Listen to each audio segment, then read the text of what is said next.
अरिहंतो को नमस्कार। अरिहंतो को नमस्कार। सिद्धो को नमस्कार।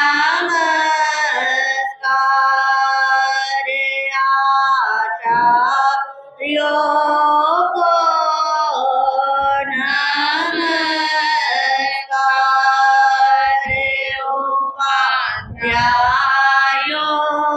को नमस्कार। जग में जितने साधु गण हैं, जग में जितने साधु गण हैं, मैं सभी को बांधो बारे बारे। अरिहंतों को नमस्कार। जी हाथ जोड़े गोरानो मेरी वंदना। जी हाथ जोड़े गोरानो मेरी वंदना। एक बार वंदना हजार बार वंदना। लाख बार वंदना करोड़ बार वंदना। जी हाथ जोड़े गोरानो मेरी वंदना। अहिंसा के अवतार परम पिता परमात्मा प्रभु महावीर स्वामी को भावंदन। आत्मज्ञानी सद्गुरुदेव युग प्रधान आचार्य सम्राट पूज्य श्री शिवमुनि जी महाराज साहब, उत्तर भारतीय परिवर्तनी श्रमणी सूर्या डॉक्टर गुरानी श्री सरिता जी महाराज साहब, सरल आत्मा सरल मना सदगुरु वरिया श्री अजय कुमारी जी महाराज साहब, श्रमणी गौरव प्रज्ञा ज्योति प्रवचन प्रभाविका डॉक्टर गुरानी श्री शिवाजी महाराज साहब के पावन पवित्र चरण कमलों में कोटि कोटि वंदन नमन। आज की प्रातःकालीन प्रवचन सभा में आप सबका हार्दिक स्वागत है, हार्दिक अभिनंदन है। गुरु कृपा से आपके समक्ष नव तत्व की चर्चा चल रही है, जिसके अंदर आप पाप तत्व को श्रवण कर रहे हैं। पाप तत्व के अंदर भी कितने पाप हो गए हैं?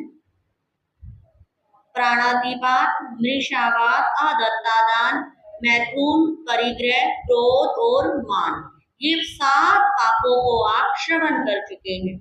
आज आपके समक्ष 8वां पाप आ रहा है, जिसका नाम है, क्या नाम है? माया। माया शब्द एक ऐसा शब्द है जिसको आप बहुत बार सुनते भी हैं, कहते भी हैं। ये माया नाम किसी आपको स्त्री का भी मिल जाता है, परंतु वास्तविक रूप में प्रभु ने इस पाप को माया क्यों कहा? माया पाप के रूप में इसलिए दिया क्योंकि कहते हैं जब इंसान के मन में कुछ होता है, विचार से कुछ बोलता है और काया से कुछ करता है, तो उसका प्रवेश किसमें हो जाता है? माया में हो जाता है। अंदर तो सामने वाले के प्रति बुरे विचार हैं, परंतु मुंह से उसकी क्या कर रहा है? प्रशंसा कर रहा है, बड़ाई कर रहा है, आप तो इतने तपस्वी हैं, आप तो इतने महान हैं।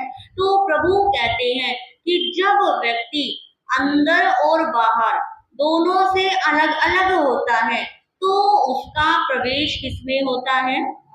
माया रूपी पाप के अंदर होता है। जब व्यक्ति किसी के साथ छल करने की बात करता है, छल करता है, छल करने की सोचता है, किसी को धोखा देता है, किसी को बेईमानी करता है, किसी के साथ कपट करता है, तो व्यक्ति क्या करता है? माया करता है। कोई बात साफ साफ कहनी है, परंतु उस बात को साफ ना कहकर टेढ़े मेढ़े तरीके से क्या रखता है? बात को रखता है कि मैं ऐसे कह रहा था, मेरा कहने का मतलब ऐसा था, तुम ऐसा कर लेते, तो समझ जाना कि इस व्यक्ति के अंदर क्या आई हुई है? माया आई हुई है। शास्त्र कहते हैं कहीं निगाहें और कहीं पर इशारा। कई बार कुछ व्यक्ति ऐसे होते हैं कि बात को क्या नहीं कहेंगे? स्पष्ट रूप में नहीं कहेंगे, साफ नहीं कहेंगे और हल्का सा इशारा देंगे और सामने वाले से कोशिश करेंगे कि ये पूरी की पूरी बात क्या हो जाए? समझ जाए। और फिर कहते हैं हमने तो तुझे क्या किया था? इशारा किया था। तो जब व्यक्ति संकेत पूर्वक, इशारे पूर्वक दूसरों की परीक्षा लेने के लिए ऐसी बात करता है तो वो माया करता है। फिर अगली बात कहते हैं कि जब व्यक्ति ऊपर से उजला और भीतर से काला होता है तो इस माया में प्रवेश होता है। कि कोई व्यक्ति सीधी सीधी बात ना कहकर हर बात को टेढ़े रूप के अंदर ताना सुना के, टोंड करके, स्टाइल में क्या करता है? बातें करता है कि तुम ऐसे कर लेना। यानी कि जो बात जैसी है उस बात को जब व्यक्ति वैसा नहीं करता तो वो माया करता है। हमारे शास्त्रों में कहा गया है माया गई पड़ी घाव, कि जो व्यक्ति माया करता है तो वो नरक गति के अंदर भी जा सकता है। आपने बहुत बार सुना होगा हमारे जो 19वें तीर्थंकर है वो कौन से हैं? मल्लीनाथ जी। हमारा स्थानकवासी समाज उनको स्त्री के रूप में क्या करता है? स्वीकार करता है। दिगंबर संप्रदाय के अंदर माना जाता है कि स्त्री मोक्ष की अधिकारी ही नहीं है, इसलिए वहां पर उनको स्त्री नहीं माना जाता।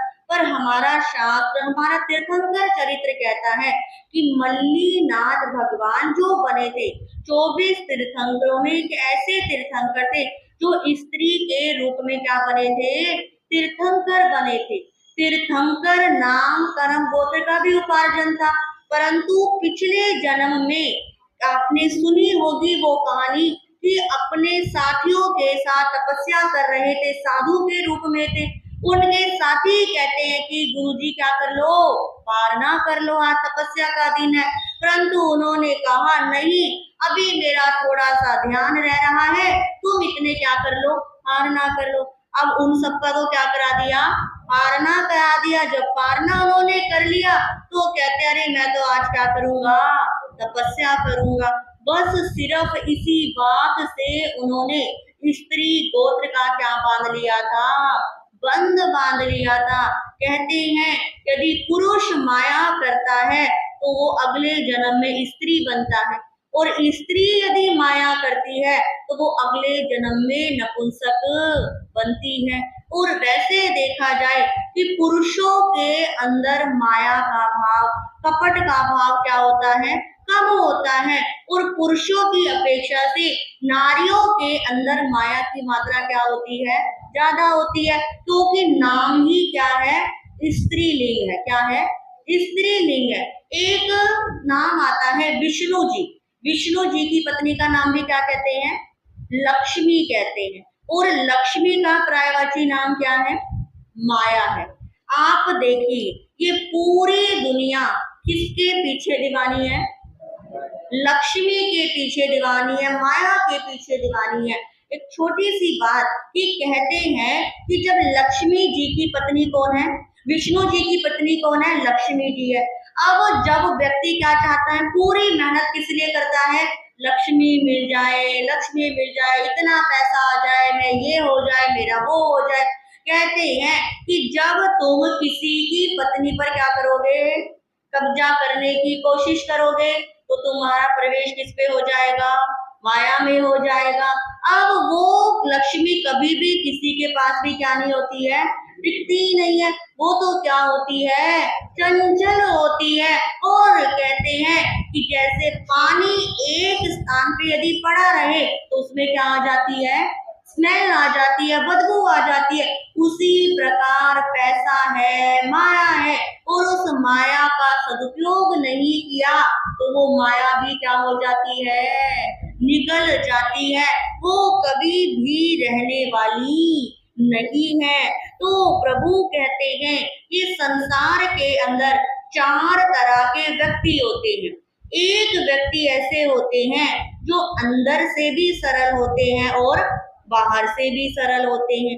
जैसे हमारे तीर्थंकर परमात्मा, वो क्या थे, उनके अंदर किसी के लिए भी बाहर अंदर से क्या नहीं था, वैर का भाव नहीं था। और उनके सामने कोई आया फिर भी उनके पास उन्होंने एक दुश्मन के साथ संगम देव ने प्रभु को 6 महीने में इतने उपसर्ग दिए, परंतु जब वो जाने लगा फिर प्रभु आंखों में आंसू आ गए कि मैं तो ये सोच रहा हूँ कि तूने 6 महीने में कष्ट देके कितने पापों की गठरी अपने सिर पे बांध ली। तो तीर्थंकर परमात्मा होते हैं, जो महापुरुष होते हैं, वो अंदर से भी क्या होते हैं, सरल होते हैं और बाहर से भी सरल होते हैं। आपने सुना होगा महाभारत का वो दृष्टांत कि जब कौरवों और पांडवों के बीच युद्ध होना था तो दुर्योधन को बड़ी टेंशन हो गई थी कि मैं कैसे जीतूंगा, कि जो व्यक्ति के अंदर कमी होती है उसे क्या होता है, पता होता है। अब वो कहते हैं, युधिष्ठिर से उनका सामना हो गया और बड़े भाई के नाते वो कहते हैं मुझे एक सलाह दो, मुझे वो टेंशन हो रही है कि अब युद्ध शुरू होने वाला है, मैं इस युद्ध में विजयी होना चाहता हूँ। अब युद्ध किसका होना है, कौरवों और पांडवों का होना है। वो युधिष्ठिर कितने सरल थे, उन्होंने मन में सोचा कि कितने विश्वास के साथ इसने मुझे क्या कहा है, अपने मन की बात कही है, तो मुझे इसके साथ विश्वासघात नहीं करना। तो उस समय दुर्योधन को युधिष्ठिर कहते हैं, देख माँ गंधारी ने आंखों में क्या बांधी हुई है, पट्टी बांधी हुई है। आंखों की रोशनी तो क्या है उनकी, पूरी ही है। अब पट्टी बांधी हुई है, उन्होंने दुनिया में कुछ भी नहीं देखा, तो आंखों पर पट्टी बांधने से उनकी आंखों में क्या आ गया है, इतना तेज ओज आ गया है कि जहां पर उनकी नजर पड़ेगी वो भाग क्या हो जाएगा, वज्र का हो जाएगा। तू ऐसा करना, अपनी माँ गंधारी के पास जाना और उनको कहना यदि बेटे का दोबारा मुंह देखना है तो लास्ट बार बेटे को क्या कर लो, देख लो। अब वो हो जाता है माँ के पास और कहते हैं घुटनों से लेकर नाभि तक का भाग क्या था, पैर था, और सारा शरीर माँ के देखने से क्या हो गया था, वज्र का हो गया था। सिर्फ उनके घुटनों से नाभि वाले भाग में ही क्या हुआ, प्रहार हुआ, और पूरा शरीर में उनके कुछ भी नहीं हुआ। तो ये छोटा सा दृष्टांत, छोटी सी बात है कि किस प्रकार युधिष्ठिर ने अपने दुश्मन को भी सही क्या दी थी, सलाह दी थी। आज के समय में हम देखें तो अपने मित्र को भी, अपने रिश्तेदारों को भी कोई अच्छी सलाह देने को क्या नहीं है, तैयार नहीं है, क्योंकि कोई किसी की बढ़ती चाहता ही नहीं है। आज के समय में सिर्फ लोगों को अपने से ही क्या हो गया है, मतलब हो गया है। दूसरा कहते हैं अंदर से सरल और बाहर से वक्र होते हैं हमारे माता पिता और गुरु। बाहर से तो बच्चे को दिखाएंगे, गुरु शिष्य को दिखाएंगे, अनुशासन में रखने की कोशिश करते हैं, परंतु भीतर उनके प्रति क्या होता है, वात्सल्य का भाव होता है, प्रेम का भाव होता है। एक माँ बच्चे को डांट भी देती है तो 2 पल में ही सीने से लगा लेती है और खाने के समय क्या पूछती है, खाना पूछती है। एक गुरु शिष्य का जीवन बनाने के लिए उसे डांटता है, फटकारता है, और दूसरे ही पल उसकी तरक्की के लिए, उन्नति के लिए क्या देता है, आशीर्वाद देता है। तो दूसरे व्यक्ति वो होते हैं जो अंदर से सरल और बाहर से क्या होते हैं, वक्र होते हैं। और तीसरे कहते हैं अंदर से वक्र और बाहर से सरल, जैसे कि कहते हैं बगुला। बगुला क्या होता है? कहीं पर रखो, कहीं पर खड़ा है तो लगेगा कितना अच्छा है, कितना सीधा है, कितना सादा है, परंतु उसकी निगाह कितनी पैनी होती है। अंदर से पूरी तरह क्या रहता है? अलर्ट रहता है। जैसे ही कोई आता है और क्या कर देता है? हमला कर देता है। तो कई बार कहावत सुनी होगी, लोग कहते हैं, ज्ञानी कहते हैं कि बगुला भक्तों से क्या रहो, सावधान रहो। जो क्या करते हैं? डबल रोल करते हैं। मुंह पे तो अच्छे बनते हैं और पीठ पीछे क्या करते हैं? बुराई करते हैं। ऐसा व्यक्ति कभी भी माया रूपी पाप से नहीं बच सकता। और चौथे होते हैं अंदर और बाहर दोनों से वक्र। आज के समय के अंदर चारों तरफ आपको ऐसे ही क्या मिलेंगे? व्यक्ति मिलेंगे। बहुत कम व्यक्ति होते हैं जो अंदर से क्या होते हैं? सरल होते हैं, क्योंकि वातावरण का अपना प्रभाव हो गया। कहते हैं जैसा खावे अन्न वैसा होवे मन। आज के समय में सारे रिश्ते नाते संबंध क्या होते जा रहे हैं? खराब होते जा रहे हैं। कहते हैं खून भी क्या हो गया है? सफेद हो गया है। उसका रीजन यही है कि भीतर में माया ने क्या कर लिया है? प्रवेश कर लिया है। बस मेरा ही अच्छा हो, मैं ही आगे बढ़ूं, मैं ही तरक्की करूं, इस वृत्ति से व्यक्ति चारों तरफ से घिरा हुआ है। फिर आगे कहते हैं कैसे पहचान करें कि ये व्यक्ति कपटी है, ये व्यक्ति माया वाला है। सबसे पहली बात कहते हैं मुंह का मीठा और दिल का झूठा। जो व्यक्ति मुंह में तो क्या करेगा, ऐसा लगता है जैसे मिश्री क्या करता है? खोल के बोलता है, इतनी मीठी मीठी बातें करेगा कि सामने वाले को लगेगा इससे अच्छा हितैषी मेरा कुछ भी नहीं है, कोई भी नहीं है। और जैसे ही बाहर निकलता है उसकी क्या शुरू कर दे? बुराई शुरू कर दे। तो समझना ये व्यक्ति क्या है? कपटी है। दूसरा कहते हैं जिसकी कथनी में दयालु और करनी में भालू हो। कथनी यानी कि बड़ी बड़ी बातें तो क्या करेगा? हांकेगा, बड़ी बड़ी बातें बोलेगा, हम ये कर देंगे, हम ऐसा कर देंगे। कुछ व्यक्ति होते हैं माइक सामने आते ही ये महाराज ऐसे, हम इस समाज के लिए ये करेंगे, हम इतना दान करेंगे, हम वो करेंगे। और जैसे ही समय पूरा होता है, माइक छूटता है, फिर उनकी कथनी करनी कहाँ गायब हो जाती है। इलेक्शन से पहले जो नेता लोग होते हैं, आप भी सुनते हो, हम भी सुनते हैं, कितनी बड़ी बड़ी क्या करते हैं? बातें करते हैं, हम इतनी सेवा देंगे, हम ये करेंगे, हम वो करेंगे। और जैसे ही पोस्ट मिल जाते हैं, कौन जनता पहले उसी जनता के आगे क्या करते हैं?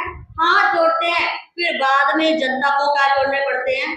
अपने काम के लिए उनके आगे हाथ जोड़ने पड़ते हैं। तो प्रभु कहते हैं ऐसा व्यक्ति क्या होता है?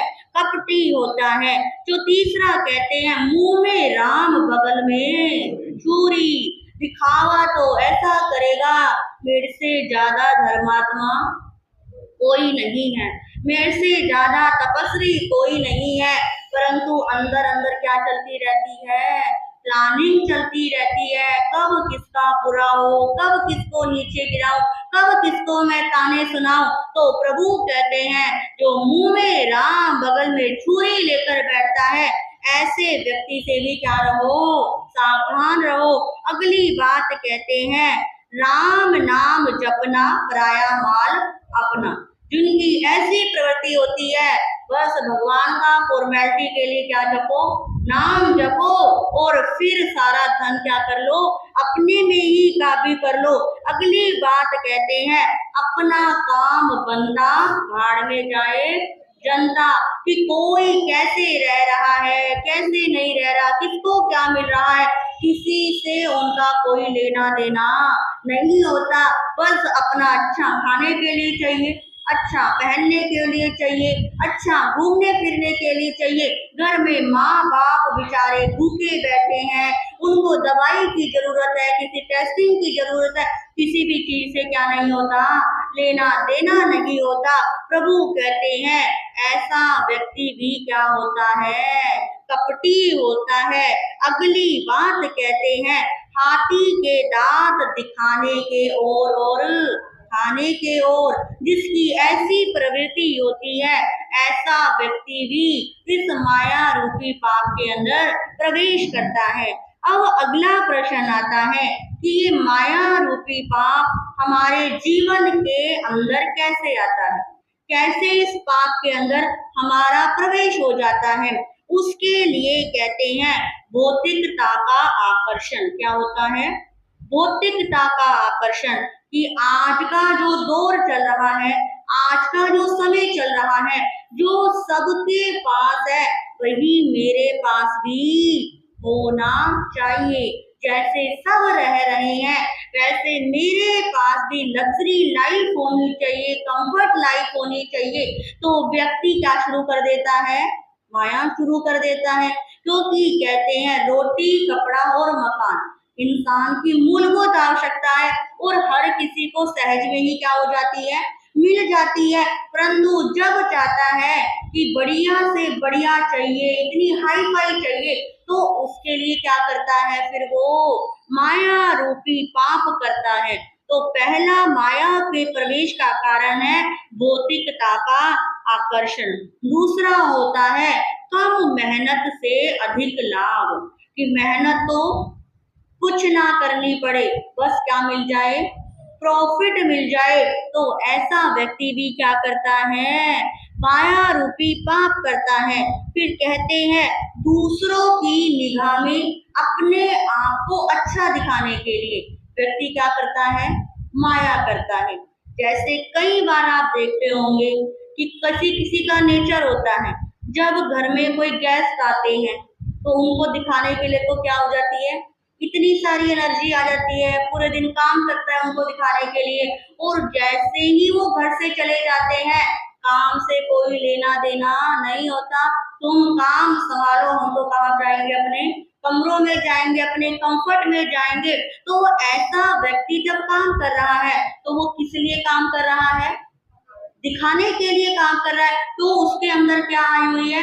माया आई हुई है, कपट आया हुआ है कि मुझे इनकी जो सामने गेस्ट आए हैं, रिश्तेदार आए हैं, इनके सामने दिखाना है, मेरी क्या होनी चाहिए?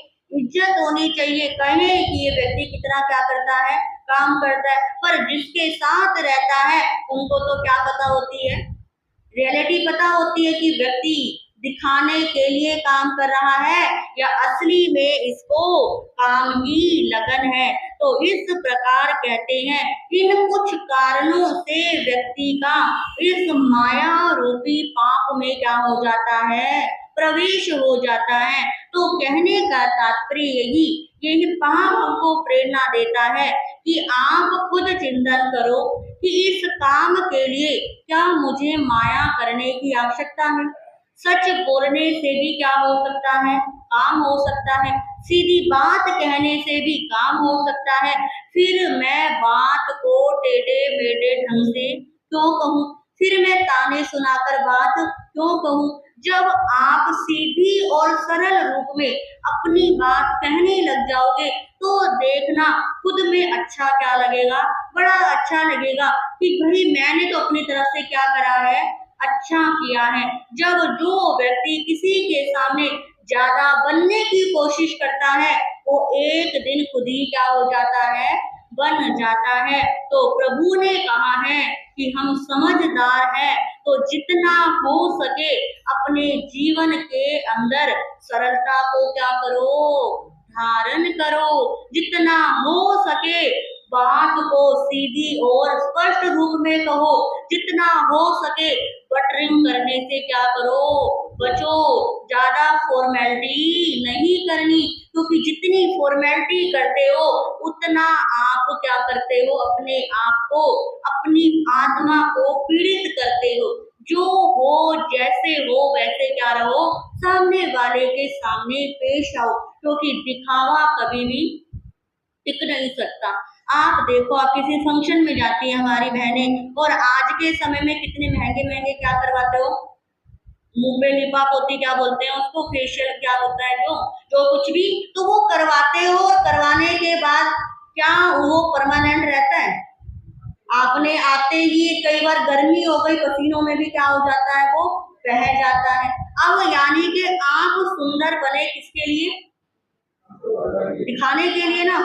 और वो दिखावा कुछ ही देर में आपके सामने भी क्या आ जाता है, आ जाता है। और आते ही जब मुंह धोते हो तो रियलिटी क्या आ जाती है, सामने आ जाती है।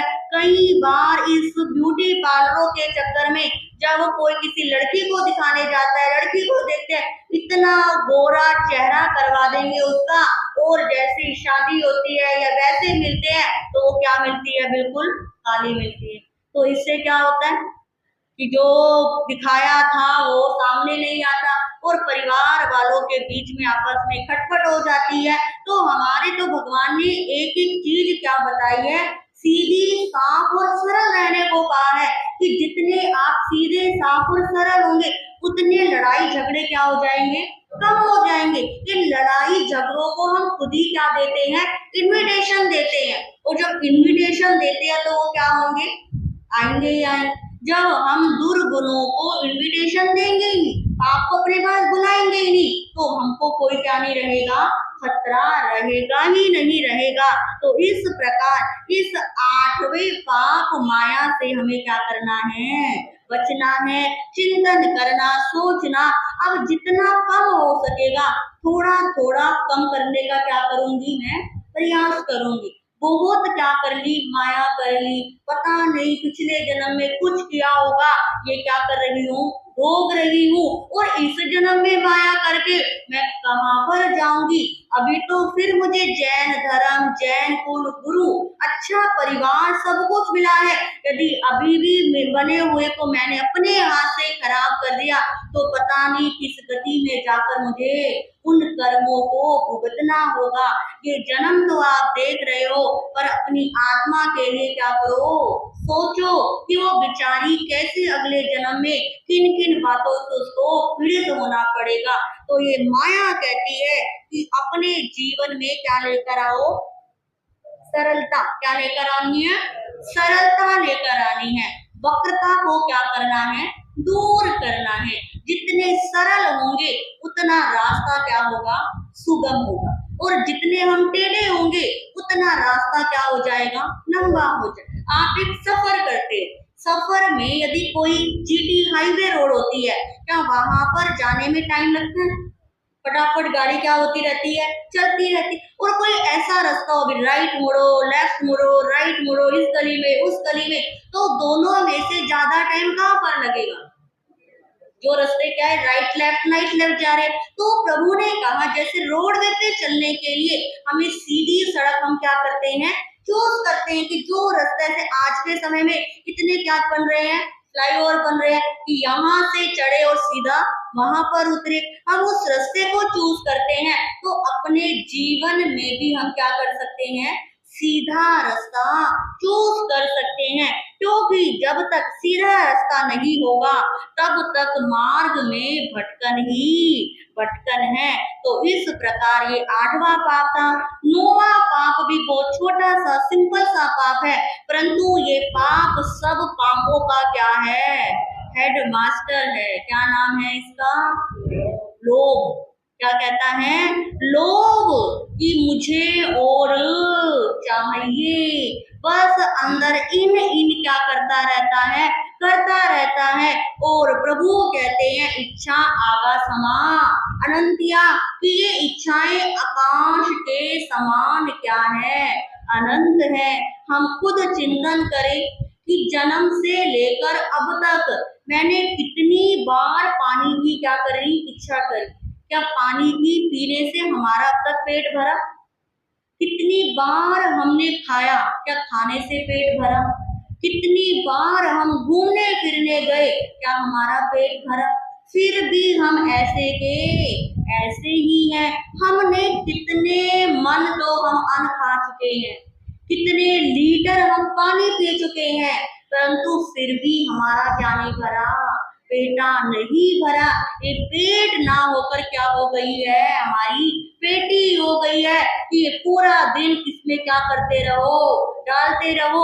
और जैसा हमारा पेट कभी नहीं भरता, ऐसे ही हमारी इच्छा रूपी पेट भी कभी नहीं भरता। प्रभु कहते हैं ये इच्छाओं के लालच में आकर ही व्यक्ति क्या करता है, पाप करता है। चाहे कोई भी पाप हो, उस पाप के पीछे ये लोभ क्या होता है, लगा ही होता है। यदि इच्छा ही कोई नहीं होगी तो ना क्रोध आएगा, ना अहंकार आएगा, ना माया करेगा, ना हिंसा करेगा, ना झूठ बोलेगा, ना चोरी करेगा, ना परिग्रह करेगा। तो सबसे पहले कौन आती है, ये लोभ आता है। और उसके पीछे पीछे एक एक करके क्या होते रहते हैं, सारे आते रहते हैं। तो जो लोभी व्यक्ति होता है उसकी क्या लक्षण होते हैं, उस व्यक्ति को इकट्ठा करने में क्या आता है, आनंद आता है। क्या आता है, इकट्ठा करने में आनंद आता है कि मुझे भरा भरा क्या लगता है, बड़ा अच्छा लगता है। कुछ व्यक्तियों को अपना घर भी भरा भरा क्या लगता है, अच्छा लगता है। उनको लगता है कि बस चारों तरफ क्या होना चाहिए, समान ही समान होना चाहिए। तो प्रभु कहते हैं जिसका जितना भरा भरा रहने में मन होता है, उस व्यक्ति का उतना ही क्या होता है, लोभ होता है। दूसरा कहते हैं जो कंजूस होता है, क्या होता है, कंजूस होगा। जो कंजूस होगा वो ना क्या दे पाएगा, दान भी नहीं दे पाएगा। अरे इतने क्यों दूं, इतने से क्या करना, अरे इतने से क्या चल सकता है, काम चल सकता है। ना किसी को अन्न देगा, ना किसी को पानी देगा, ना किसी को वस्त्र देगा। बस जो अपने अपने में ही क्या करा रहता है, लगा रहता है। तीसरा लक्षण होता है जिसे किसी वस्तु को यूज करने का मन नहीं करता। है तो बहुत कुछ, कपड़े बहुत सुंदर हैं, सब किसी चीज की कमी नहीं है, नहीं इनको मुझे क्या नहीं करना, यूज नहीं करना। कुछ व्यक्ति सब कुछ अच्छा होते हुए भी दुनिया के सामने दिखाते हैं, फटे पुराने क्या पहनते रहते हैं, कपड़े पहनते रहते हैं। कुछ खाने पीने में भी सिंपल सिंपल ही खाते रहते हैं कि नहीं मुझे क्या नहीं करना, ज्यादा खर्चा नहीं करना। तो प्रभु कहते हैं ऐसा व्यक्ति भी क्या होता है, लोभी होता है। हमारे शास्त्रों के अंदर 4 प्रकार के खड्डे आते हैं जो कभी भी नहीं भरते। जिसके अंदर होता है, एक खड्डा होता है समुद्र का गड्ढा। उस समुद्र के अंदर कितनी नदी आ जाए, कितनी नहरें आ जाए, परंतु क्या कभी भर सकता है, नहीं भर सकता। दूसरा होता है शमशान का खड्डा। शमशान के अंदर कितने बच्चे, कितने युवा, कितने पुरुष, कितने स्त्री, कितने महापुरुष और कितने वृद्ध जाली, क्या कभी वो भरता है, नहीं भरता। सुबह शाम को लाइन लगी हुई है, रात को फिर क्या हो जाता है, खाली हो जाता है। बस एक कोविड का समय ऐसा था कि जब शमशान घाट पे भी क्या लगी होती थी, लाइन लगी होती थी। पर वो लाइन में जब तक कोविड रहा तब तक क्या थी, लाइन थी। जैसे कोविड खत्म तो वो गड्ढा भी क्या है, खाली का खाली रहा। हर किसी को वहां पर क्या मिल जाता है, स्थान मिल जाता है। और तीसरा खड्डा होता है हमारे पेट का खड्डा कि जितना मर्जी खिलाओ ये क्या रहता है, खाली का खाली। 8 बजे नाश्ता किया है, 11 बजे वापस क्या लग जाती है, भूख लग जाती है। कुछ व्यक्तियों को तो मैं देखती हूँ कि उनको रात का खाना छोड़ते हुए भी क्या लगता है, बड़ा डर सा लगता है, हाय रात को क्या लग जाएगी महाराज जी, भूख लग जाएगी। अरे भूख लग जाएगी तो क्या हुआ, रात को तो कौन खाते हैं, जो राक्षस प्रवृत्ति के लोग होते हैं वो क्या खाते हैं, रात को खाते हैं। जिसकी देह प्रवृत्ति होती है वो कभी रात को खाना नहीं खाते। आप जो लोग डाइट करते हैं, डाइट में भी पहले क्या कहा जाता है कि दिन छिपने के बाद 6 बजे के बाद 7 बजे के बाद क्या नहीं खाना, खाना नहीं खाना। तब भी तो क्या करते हैं लोग, छोड़ते ही है ना। पता नहीं जब हम लोग कहते हैं, गुरु कहते हैं, तब क्या नहीं करते, छोड़ने को तैयार नहीं होते। रात को खाना ना खाए तो लोग कहते हैं नींद ही नहीं आती। रात को पानी उठ उठ के, कई लोग व्यक्ति बताते हैं कि उठ उठ के क्या करते हैं, 2 बजे नींद खुली, हम किचन में गए, कुछ क्या कर लिया, खा लिया। कुछ आज के समय में तो ऑनलाइन के जमाने में जब मर्जी क्या कर रहे हैं, बाहर से मंगा रहे। अरे कितना खाएंगे और कितना खाते जा रहे हैं, कभी भी ये पेट का खड्डा भरने वाला नहीं है। चौथा खड्डा होता है तृष्णा का खड्डा। ये क्या कहता है, आ जा, अभी मुझे और चाहिए, इतना हो गया, इतना मुझे करना है। जीवन में कोई व्यक्ति आपको ऐसा नहीं मिलेगा, चाहे उसके पैर कब्र में लटक रहे हो, फिर भी क्या कहेगा, इतना पैसा आ जाए, उसको ये दिया हुआ, इसको इतना ब्याज आ जाए, ये आ जाए। प्रभु कहते हैं कि ये तृष्णा तो कभी खत्म होने वाली नहीं है। एक दिन हम खुद ही क्या हो जाते हैं, खत्म हो जाते हैं, परंतु ये इच्छा कभी भी खत्म नहीं होती। और जन्म से लेकर मृत्यु तक हम क्या करते रहते हैं, इच्छा करते रहते हैं। जब जन्म होता है, जन्म के कुछ जब छोटा बच्चा होता है तो वो क्या करता है, रोता है। जैसे ही बच्चा रोता है तो माँ क्या कहती है, इसको क्या लगी है, भूख लगी है, तभी ये क्या कर रहा है, रो रहा है। यानी कि हम छोटे से ही हमारी क्या पड़ गई थी, मांगने की आदत पड़ गई थी। और इतने बड़े हो गए, हम कुछ ना कुछ क्या करते रहते हैं, मांगते ही रहते हैं। तो प्रभु कहते हैं कि लोभ पाप का बाप है। इस लोभ प्रवृत्ति को कम करने का क्या करो, प्रयास करो। अरे कितना कमा लिया, किसके लिए कमा लिया, कितना छोड़कर जाना है। कहते हैं यदि कोई सुपूत होगा तो वो क्या कर लेगा, अपने आप कर लेगा। यदि कोई कुपूत आगे निकल जाएगा तो आपका इकट्ठा माल भी क्या कर देगा, खत्म कर देगा।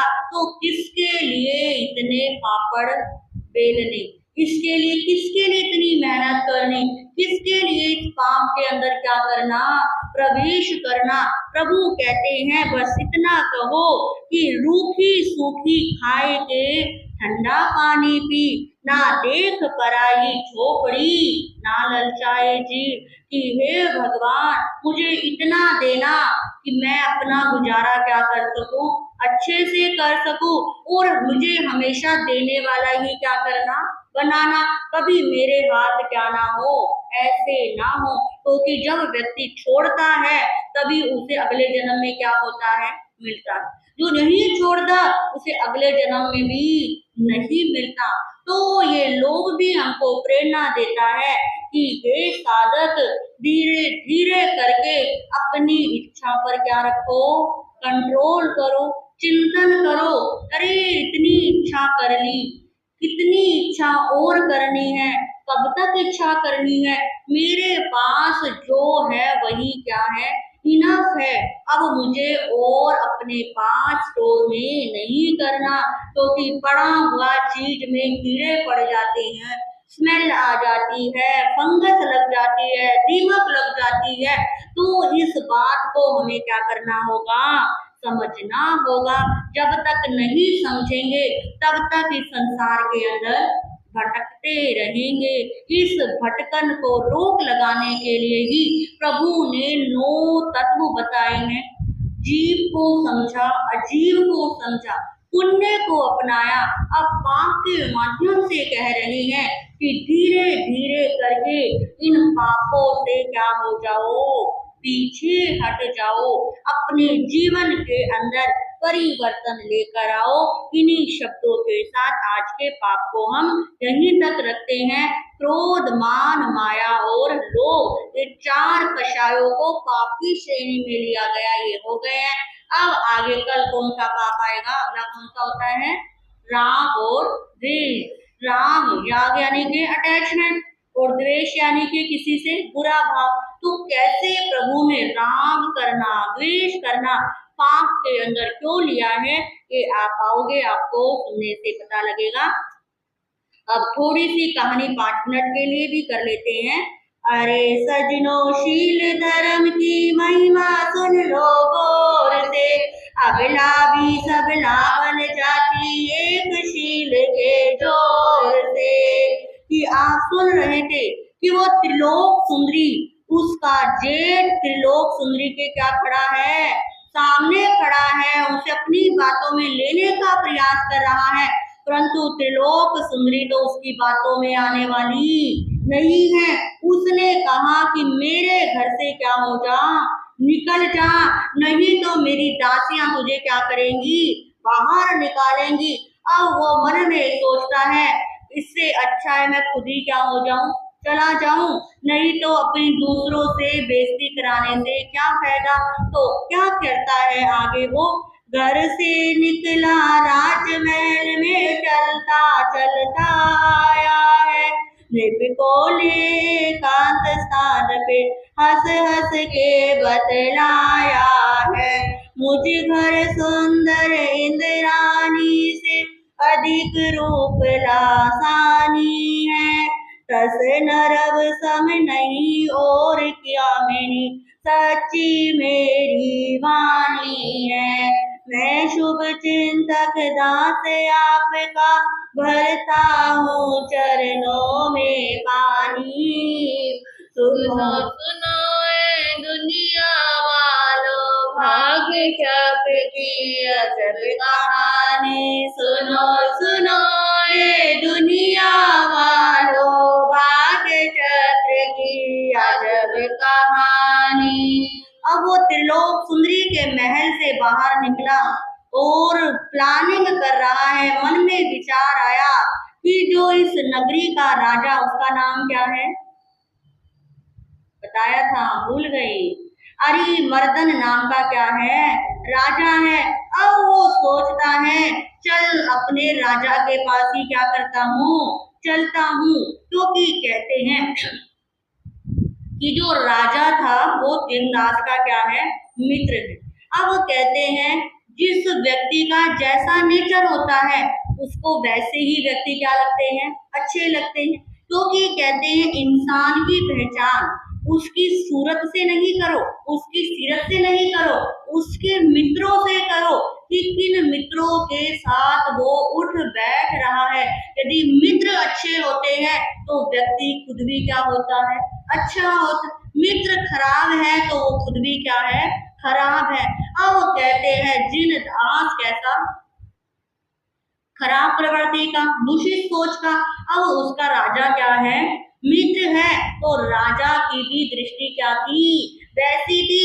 अब राजा के पास पहुंच गया और इशारा करा कि अकेले कमरे में क्या करनी है, बात करनी है, और कमरे में जाता है और कहता है देख तुझे पता है तू कैसा है और मुझे पता है मैं कैसा हूँ, मैं तेरी कितनी फिक्र करता हूँ, तुझे एक बात बताता हूँ कि मेरे घर के अंदर एक इतनी इंद्राणी से भी सुंदर कौन है, त्रिलोक सुंदरी है।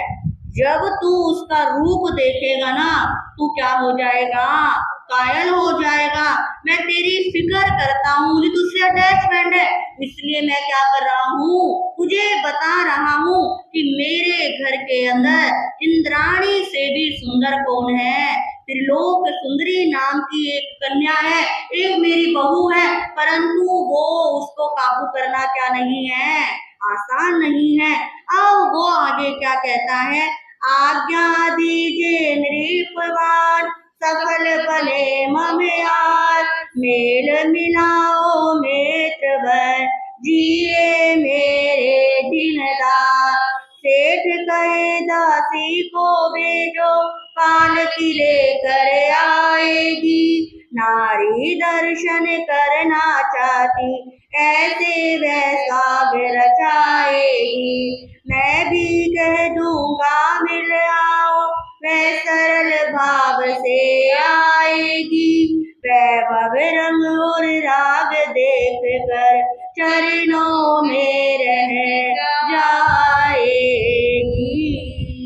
अब वो कहता है कि मैंने तुझे क्या बता दिया है, रास्ता बता दिया है, अब उस रास्ते पे क्या करना है, चलना है, बस ध्यान रखना कि मेरा नाम कहीं पर भी नहीं आना चाहिए। अब उसको काबू करना क्या नहीं है, आसान भी नहीं है। तुम्हें मैं एक युक्ति बताता हूँ कि तुम अपनी दासी को क्या भेजो, उस त्रिलोक सुंदरी के पास भेजो, और उसे कहना कि जो हमारी रानी है वो गुणों की क्या है, पुजारी है, और वो महारानी होने के कारण तुम्हारे घर पर नहीं आ सकती, क्योंकि पद की अपनी क्या होती है, गरिमा होती है। अपनी दासी को कहो और साथ में एक क्या भेज दो, पालकी भेज दो, पालकी को उठाने के लिए 4 क्या भेज दो, सेवक भेज दो। और जैसे वो क्या होगी, हमारे घर पर जाएगी दासी, त्रिलोक सुंदरी से बात करेगी, इतने में मैं भी क्या भर दूंगा, हाँ भर दूंगा कि जब रानी बुला रही है तो जाने में कोई हर्जा नहीं है, तुम क्या करो, जाओ। अब वो दासी अपनी दासी को अच्छे से समझा दिया कि देख, बात इधर से उधर नहीं होनी चाहिए, जो बात जैसी है, अब जैसी हमने तुझे बताई है, तुझे क्या करना है, वैसा ही करना है। अब वो दासी पालकी लेकर कहाँ पहुंच गई, त्रिलोक सुंदरी के सामने पहुंच गई। अब त्रिलोक सुंदरी एकदम से देखकर हैरान, अरे आप कौन, कहाँ से आए हो? अब वो कहती है, मुझे किसने भेजा है, महारानी ने। तो ये नहीं कहा मुझे राजा ने भेजा है, मुझे महारानी ने भेजा है। और हमारी महारानी बहुत धर्म में अनुरक्त है, गुणों की पुजारी है, उन्होंने आपके बारे में सुना, अब वो आपसे क्या करना चाहती है, मिलकर चर्चा करनी चाहती है। आप क्या चलो, मेरे साथ चलो। अब कहते इतने वो जिंदास भी आ जाता है, परंतु वो तो पहले से क्या थी, पूरी प्लानिंग थी। अब वो पाखंड में कहता है, अरे हाँ हाँ, जब महारानी बुला रही है तो क्या हो जाओ, चले जाओ। अब वो त्रिलोक सुंदरी अच्छे से कपड़े पहन के, वस्त्र आभूषण पहन के, क्योंकि कहाँ जाना है, महारानी के पास जाना है, अच्छे से सुंदर बन के उस पालकी के अंदर क्या हो गई, सवार हो गई। आगे दासी चल रही है और पालकी को लेकर 4 सेवक जा रहे हैं। अब वो कैसे त्रिलोक सुंदरी राजमहल में पहुंचेगी, किस प्रकार उसका किससे क्या होगा, सामना होगा, जब उसे कौन उसको मिलेगा, अब कैसे वो क्या करेगी, ये आप आओगे और आपको सुनने से पता लगेगा। इन्हीं शब्दों के साथ आज के विषय को यहीं पर विराम देते हैं। बोलिए भगवान महावीर स्वामी जी, संसार के सभी महापुरुषों की श्री जैन धर्म की जय। आज के पचकाम, किसी का उपवास, आइंबिल एकाशना,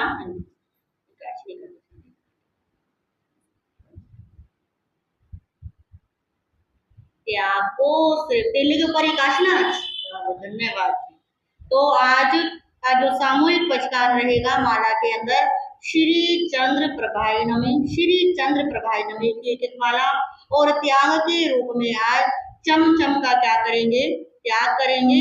मिठाई में चमचम का त्याग, और सब्जियों के अंदर आज 4 सब्जियों से ज्यादा नहीं खानी, ठीक है, 4 सब्जियों से ज्यादा नहीं खानी, और चमचम का त्याग।